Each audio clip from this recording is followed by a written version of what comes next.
للذين آمنوا ربنا وسعت كل شيء رحمة وعلما فاغفر للذين تابوا واتبعوا سبيلك وقهم عذاب الجحيم. عن أبي هريرة رضي الله تعالى أن رسول الله صلى الله تعالى عليه وسلم قال إذا مات الإنسان انقطع عنه عمله إلا من ثلاثة إلا من صدقة جارية أو علم ينتفع به أو ولد صالح يدعو له. آمنت بالله صدق اللہ العظیم وصدق رسولہ النبی الکریم الامین. درود پڑھ لیجئے. الصلاۃ والسلام علیک یا سیدی یا رسول اللہ وعلی آلک واصحابک یا سیدی یا حبیب اللہ. الصلاۃ والسلام علیک یا سیدی یا رحمۃ للعالمین وعلی آلک واصحابک یا سیدی یا خاتم النبیین. انتہائی واجب الاحترام پیارے بھائیوں، بزرگوں، دوستوں، السلام علیکم ورحمۃ اللہ وبرکاتہ. 28 رمضان المبارک نماز فجر کا موضوع ایصال ثواب. ایصال کا معنی ہوتا ہے پہنچانا، ثواب، اجر، نیکی. جو فوت شدہ کو اس کی روح کو ایصال ثواب کیا جاتا ہے، نیکی پہنچائی جاتی ہے. اسلام میں اس کا کیا کنسپٹ ہے اور کب سے یہ شروع ہوا، آج اس پر کچھ گفتگو ہوگی. تو یہ یاد رکھیں، اللہ رب العزت نے اس کو اتنا پسند فرمایا ہے ایصال ثواب کو. نبی اکرم شفیع عالم نور مجسم صلی اللہ تعالیٰ علیہ وسلم کے دورہ اقدس، آپ کے مبارک دور، بلکہ اس سے پیچھے چلے جائیں تو سیدنا ابراہیم علیہ السلام کی دعا موجود ہے جو ہر نماز میں ایمان والے مانگتے ہیں. وہ بھی اسی پر دلالت کرتی ہے. اس سے بھی پیچھے چلے جائیں، آدم علیہ السلام بھی ابھی دنیا میں تشریف نہیں لائے تھے، کائنات ابھی نہیں بنی تھی. اللہ رب العزت نے تب سے اپنے مومن بندوں کے لیے بخشش کا اہتمام فرما دیا تھا. سورہ المؤمن کی آیت مبارکہ 7 ہے. اللہ ارشاد فرماتا ہے الذین یحملون العرش ومن حولہ، فرمایا وہ فرشتے جنہوں نے عرش کو اٹھایا ہے اور جو اس کے ارد گرد ہیں، یسبحون بحمد ربہم، وہ اپنے رب کی تسبیح بیان کرتے ہیں، وَيُؤْمِنُونَ بِهِ، اور اس پر ایمان رکھتے ہیں، وَيَسْتَغْفِرُونَ لِلَّذِينَ آمَنُوا، اور وہ فرشتے ایمان والوں کے لیے بخشش کی دعا بھی کرتے ہیں. یہ کب سے؟ جب ابھی کائنات بھی نہیں بنی تھی، اللہ نے عرش کو بنا کر حاملین عرش ان کی ڈیوٹی لگائی کہ تم نے عرش کو اٹھانا ہے، عرش کو اٹھانا ہے، اور ساتھ اس کو اٹھاتے ہوئے وہ اللہ کی تسبیح بیان کرتے ہیں، اس پر ایمان رکھتے ہیں. چوتھی ان کی ڈیوٹی یہ ہے، ابھی تک لگی ہے، قیامت تک لگی رہے گی، کہ وہ ایمان والوں کے لیے بخشش کی دعا کرتے رہیں گے. اب جب اللہ نے اتنی ابتدا میں اس کام کا آغاز فرمایا، اس کا مطلب ہے اللہ کے نزدیک یہ کام بڑا محبوب ہے کہ ایمان والوں کے لیے بخشش کی دعا کی جائے. اور دیکھیں یہ ابھی تک جاری ہے. جو اس کے الفاظ ہیں اللہ رب العزت نے ایسے استعمال فرمائے قرآن مجید میں جس میں 2 زمانے پائے جاتے ہیں، ایک پریزنٹ اور دوسرا فیوچر، مستقبل، حال اور مستقبل. یہ عربی گرامر میں اس کو کہتے ہیں مضارع. مضارع کا جمع کا صیغہ ہے یستغفرون للذین آمنوا، جس میں 2 زمانے پائے جاتے ہیں. پاسٹ کا صیغہ رب نے استعمال نہیں فرمایا، ماضی کا، کہ استغفروا للذین آمنوا، بس انہوں نے بخشش کی دعا کر دی. فرمایا ایسے نہیں، یستغفرون للذین آمنوا، وہ فرشتے ایمان والوں کے لیے بخشش کی دعا کرتے ہیں، کر رہے ہیں اور قیامت تک کرتے ہی رہیں گے۔ کوئی کرے یا نہ کرے، جو بندہ مومن ہے اس کے لیے فرشتے ہر وقت، اینی ٹائم، ہر وقت کسی بھی وقت دعا کر سکتے ہیں، کوئی مسئلہ نہیں، لیکن فرشتے ہر وقت اللہ رب العزت کی تسبیح بیان کرتے ہیں۔ اب ایمان والے جب دعا کریں تو کوئی بھی وقت ہو، اس میں کوئی حرج نہیں ہے، پہلے کر لے، بعد میں کر لے، صبح 12 بجے کر لے، رات کو 10 بجے کر لے، جب دعا کرے گا اللہ کی بارگاہ میں دعا پہنچ جائے گی۔ ابراہیم علیہ السلام نے بھی دعا فرمائی، ربی جعلنی، جو ہم پڑھتے ہیں جس میں بخشش کا ذکر ہے، سورہ ابراہیم اور آیت نمبر ہے 41۔ اسی طرح سورہ الحشر کی 10 نمبر آیت میں اللہ رب العزت نے ایمان والوں کا نظام بیان کیا، فرمایا والذین جاءوا من بعدہم یقولون ربنا اغفر لنا، وہ جو بعد میں آنے والے ہوتے ہیں وہ پہلوں کے لیے یہ دعا کرتے ہیں، کہتے ہیں یا الہی ہمیں بخش دے، وَلِإِخْوَانِنَا الَّذِينَ سَبَقُونَ بِالْإِيمَانِ، اور ہم سے پہلے جتنے سبقت لے گئے ان سب ایمان والوں کی بخشش فرما دے۔ اور بخاری و مسلم، ابو داؤد، ابن ماجہ کی روایت ہے، حضرت سیدنا ابو ہریرہ فرماتے ہیں رضی اللہ تعالیٰ عنہ، جب انسان مر جاتا ہے، فوت ہو جاتا ہے، اس کے اعمال کا سلسلہ کٹ جاتا ہے۔ 3 عمل ایسے ہیں جن کا ثواب مرنے والے کو قبر میں پہنچتا رہتا ہے۔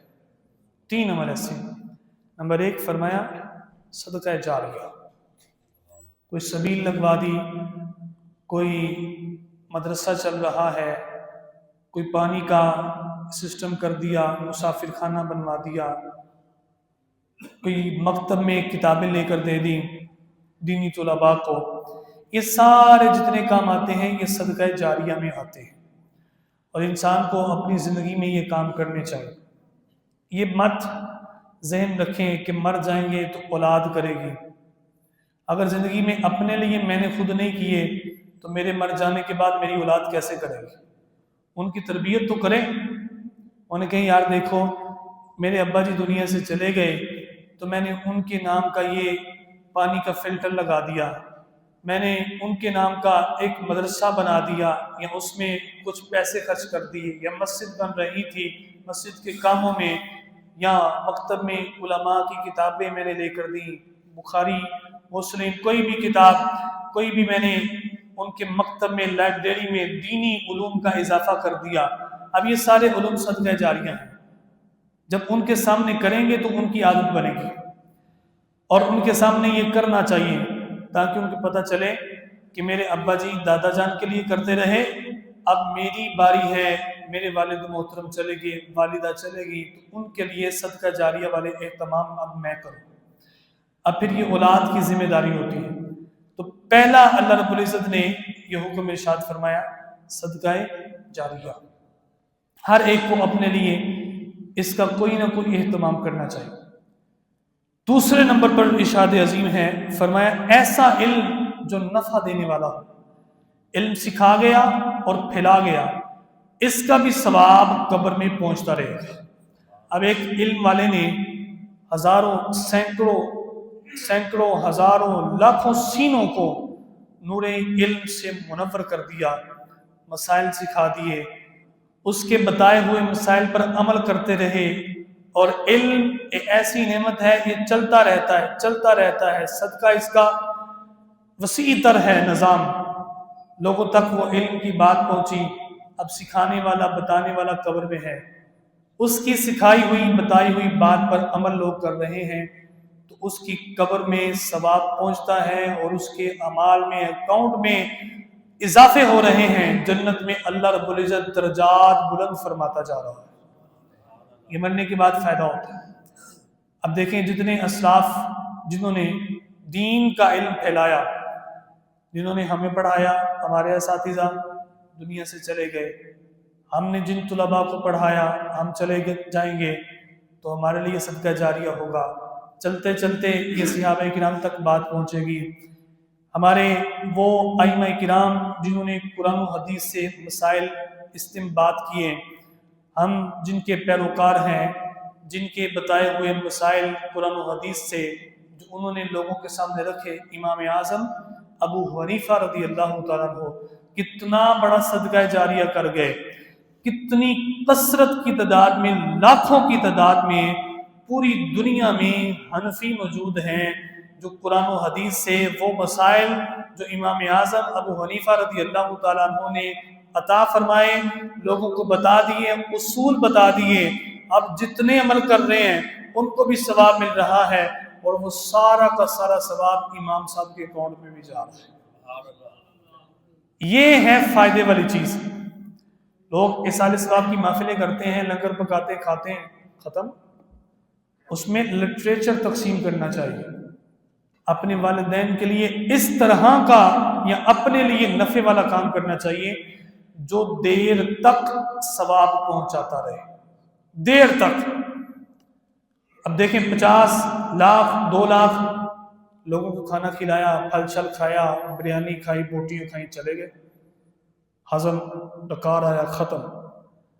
لیکن اگر اس کے ساتھ ساتھ کھانا کھلانا چاہیے، اس کے ساتھ ساتھ اگر کسی مدارس دینیہ میں یا کوئی ایسا ویلفیئر کا کام کر دیا جو قیامت تک شاد و آباد رہے گا، جس طرح مدرسے یہ قیامت تک رہیں گے، مسجدیں قیامت تک رہیں گی، سبیل لگوائی وہ قیامت تک رہے گی، چلتی رہے گی، کوئی بھی ایسا کام کر دیا، اب اس کا ثواب مرنے والے کو قبر میں پہنچتا رہے گا۔ کتابیں لے کر لائبریریوں میں رکھوائیں اپنے والدین کے لیے، علماء سے جا کے پوچھیں بھئی آپ کو کون سی کتاب درکار ہے، آپ ہمیں دین سکھاتے ہیں، آپ ہمیں بتائیں، ہم وہ کتاب لے کر رکھ دیتے ہیں، تو وہ کتاب آ جائے گی، لائبریری میں چلی جائے گی، وہاں پڑھی رہے گی۔ جب وہ عالم دین کھولے گا، مسئلہ بیان کرے گا، تو جس نے اپنے ابا جی کے لیے، اماں جی کے لیے وہ کتاب وقف کر دی، جیسے جیسے وہ مسئلے سنتا رہے گا، بیان کرتا رہے گا، تو اماں جی کی، ابا جی کی قبر اللہ رب العزت روشن فرماتا رہے گا۔ یہ ہے تادیر چلنے والا صدقہ جاریہ۔ تیسرے نمبر پر ارشاد فرمایا نیک اولاد۔ نیک اولاد بھی چھوڑنی چاہیے، خود نیک ہونا کمال نہیں ہے، اولاد نیک چھوڑنا کمال ہے۔ حاجی صاحب خود تو بڑے پکے نمازی، بڑی داڑھی شریف سفید ہو گئی، پتر کبھی مسجد سے نہیں آیا، تو کیا فائدہ ایسی نیکی کا، ایسے کام کا؟ اس کا مطلب ہے چلے گئے دنیا سے تو اس طرح کی دنیا دار اولاد ہوگی تو وہ سیدھے نہیں کہے گی بٹوارہ کریں، جائیداد تقسیم کریں۔ اولاد سارا کچھ لے لیتی ہے، اگر 2 گاڑیاں ہیں تو اس کی بھی تقسیم کاری ہے، ایک ہے اس کی بھی تقسیم کاری ہے، 5000 کی ایک رنگ ہے اس کو بھی نہیں چھوڑتے، سب کچھ لے لیتے ہیں۔ اولاد ایسا کیوں نہیں کرتی کہ ابا جی مسجد میں جس جگہ پہ بیٹھا کرتے تھے اب وہ خالی ہو گئی، اب اس جگہ کو بھی جا کے پر کرنا چاہیے۔ جائیداد پہ قبضہ، مسجد میں ابا جی کی یادیں ہیں، بس لوگ کہتے ہیں یار وہ فلاں ہمارا نمازی چلا گیا، اس کے پتروں سے کبھی کبھی ملاقات ہوتی نہیں۔ ضروری ہے اپنی اولاد کو ایسا نیک بنا جائے تاکہ ہمارے جانے کے بعد ہمارے لیے وہ کم از کم دعا تو کر سکے، نیک اعمال تو کر سکے۔ اور اولاد کا اتنا فائدہ ہوتا ہے، نیک اولاد کا، ہاتھ نہ بھی اٹھائے، وہ جب نماز پڑھے گی، نفل پڑھے گی، قرآن مجید کی تلاوت اولاد کرتی رہے گی، ہاتھ نہ بھی اٹھا کے نام لے کر کے کہ میں سارا اپنے ابا جی کو بھیج رہا ہوں، اماں جی کو، آٹومیٹکلی اللہ رب العزت جیسے جیسے وہ نیکی کرتا رہے گا، قبر میں اس کے والد محترم کی قبر روشن ہوتی رہے گی، اماں جی کی قبر روشن ہوتی رہے گی۔ سیدنا عیسیٰ علیہ السلام آپ کا گزر ہوا ایک جگہ سے، قبر میں عذاب ہو رہا تھا۔